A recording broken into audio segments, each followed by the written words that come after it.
Let us offer our consecration to the Lord. Lord, we offer up to you this day. Let us become your servants.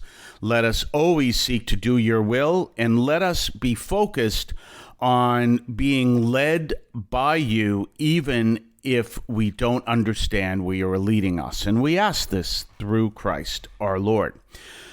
Well, of course, today is Tuesday of the 15th week of Ordinary Time, and we're continuing our journey through the book of Exodus. We're now in the second chapter of Exodus. We saw yesterday the government policies in Egypt at the time made it that the Hebrews were to be oppressed and that the male children were to be killed. And I made the mistake, although I can't remember if I know I didn't correct it in the recording. It's still there. But I made the mistake where I said the first male child, and I said, no.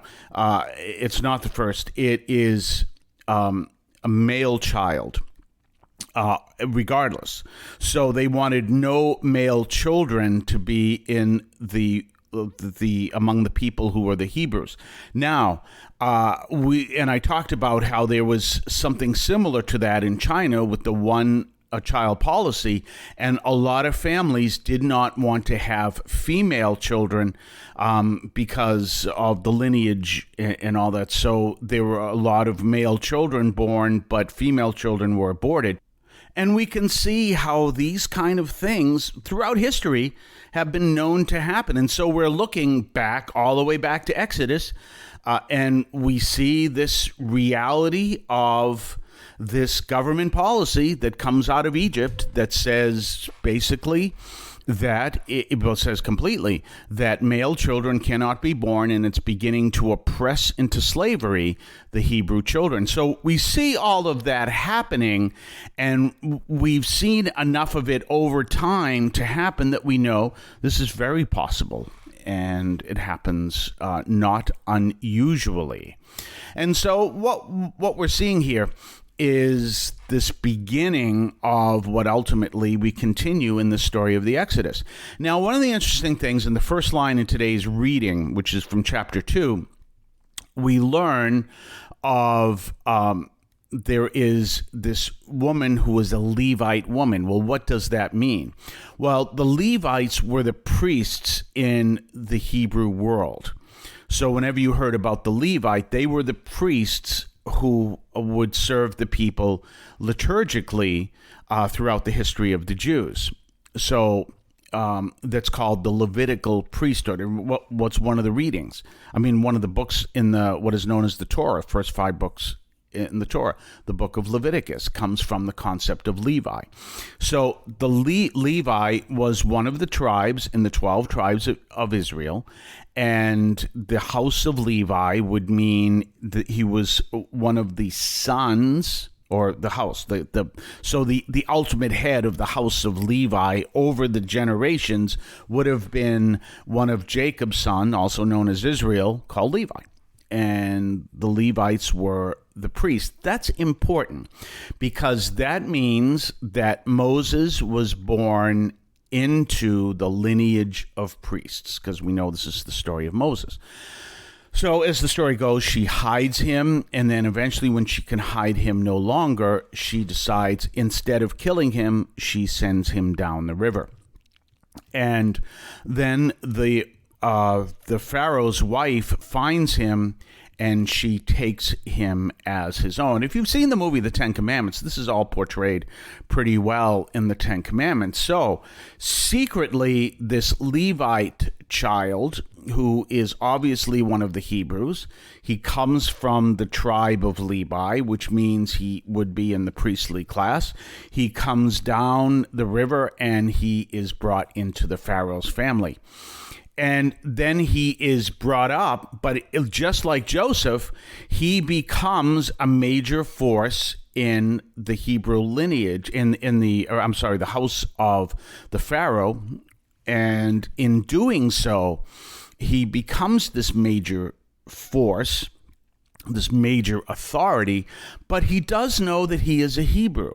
And the reason why he knows this is at the end of the reading. The reading, by the way, is verses 1 through 15. So at the end of the reading, which is towards the 15th verse, we see that Moses see two Hebrews that are fighting, and he is angry at this. But prior to that, there was an Egyptian who was treating poorly a Hebrew, and Moses killed the Egyptian. And the Hebrews basically turn around thinking that Moses is just another Egyptian, that they had witnessed this, and this becomes a problem. So Moses has to go into exile.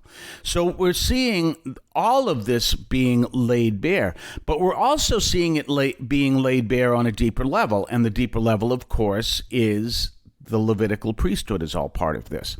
So this is setting the scene for what is coming, and obviously we're going to see that as we go through the book of Exodus. But right now, we're going to take a quick break, and we'll be right back. You're listening to the voice of St. Anthony Parish from Allston, Massachusetts. You can now leave a message for us, which we can air and discuss on this program. Just call 617-297-7452. That's 617-297-7452. 617-297-7452. Feel free to call, leave a comment, a question, or even feedback, and we may play it on the air. I can discuss your comment or question as well, so give that a try. 617-297-7452, 617-297-7452. You know, by the way, if you send me a message and I don't get it, or I don't respond to it, chances are I didn't get it. Unless I've already responded to a message, that happens too. And, but if like you've sent me a message and you've never heard from me at all, that probably means I didn't get it. And I just discovered that can happen. Someone sent me an email in April, and somehow I must have missed the indication that the person sent me the email. And, I always respond one way or another, unless it's a follow-up message. But someone sends a follow-up. But I always respond in one way or another. So if you send a message and I don't respond to it, that means I probably didn't get it, and try resending it. So anyway, we are here, and we are celebrating this reality that we're seeing in the book of Exodus, this beginning of this laying the ground of what will come. And as you can see, this disaster is there. This Pharaoh suddenly makes these changes. Now, let's go back to China. I'm not going to pick on China. I think we deal with enough with China. But there's a reason why I want to bring that up. And let me be straightforward. Let me be honest for anyone who may be listening. We do have listeners in China who may be listening. I've never been to China, so I'm not making a statement about China per se, except for what I see from the outside. And this is going to be really critical, except obviously what I've said about the one-child policy. But if you understand, you have President Xi, and President Xi basically has these full authority within China. I don't know the full story, but I'm only saying that because let's connect that to some of the similar governments, good and bad, throughout the history. You have this one authority. Well, now we go to the book of Exodus. You have these authorities of pharaohs who had this power, but they got along fine with the Hebrews. And then all of a sudden, you have this new Pharaoh come in and says, I don't know if we're going to be trusting the Hebrews. So we can see how quickly that can happen in any government whatsoever. And so it's important. And that's why, that saying, they came for them and I said nothing. And then when they came for me, there was no one to speak up. That's very true. It's been said. I don't know if it really is true. It's been said that goes back to Dietrich Bonhoeffer. But that's very true. If you turn around and say, well, we don't have to worry about them. Let other people worry about them. No, that's wrong.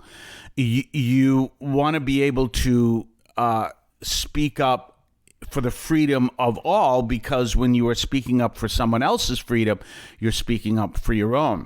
So that's why I go back to what I was saying yesterday about the book banning law that says you cannot, they want to put into law here in Massachusetts, and I would be hard-pressed to see how it wouldn't become law, that it is illegal to ban books here in in Massachusetts. And that's because there are certain books that people don't want in other states, and we've heard those stories. But remember, the minute you ban a book for one reason, you can start banning books for any reason. And there's, it's always fascinating, these books that have been banned. You realize these major books that were really very important in our history that were banned, how were they banned? That's kind of strange. So, but you can see how if you don't have certain things in place, it's very easy for things to change. That's why our faith is so important, because our faith gives us a direction that leads us to understand how best to support freedom. But we want to be careful, because we don't want to use our faith to oppress others. That's what that's what a theocracy, I got that wrong. A theocracy is when you use your faith to oppress others. Can't do that. But we want to speak in freedom, and that's why it's important to stand up for your freedoms. We'll talk more tomorrow. Have a blessed day. I want to call your attention to Catholic TV, which offers great faith-filled, family-friendly programming 24 hours a day. You can find your cable channel at www.getcatholictv.com, and you can watch online on the free apps or check out the YouTube channel. Daily Mass, Rosaries, the Divine Mercy Chaplet, and the Our Lady of Perpetual Help Novena are all available online and on demand. Check out CatholicTV.com.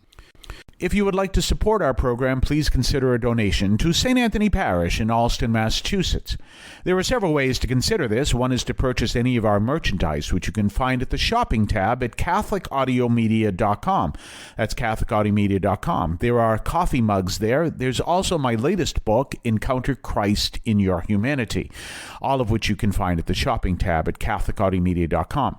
You can also donate to the show directly through either the Donate tab, also at CatholicAudiomedia.com, or by sending a donation through the U.S. Postal Service with your questions and comments at 43 Holton Street, Allston, Massachusetts, 02134. That's St. Anthony Parish, 43 Holton Street, Allston, Massachusetts, 02134. Finally, the best way you can support our parish is to attend Mass on Sundays at 10 o'clock and be a part of our parish. We thank you for any support you would like to give to St. Anthony Parish in Allston, Massachusetts, the sponsoring parish for this media outreach to Catholics and other Christians in the WROL, WEZE, and podcast listening audience. In Cristo vivimos.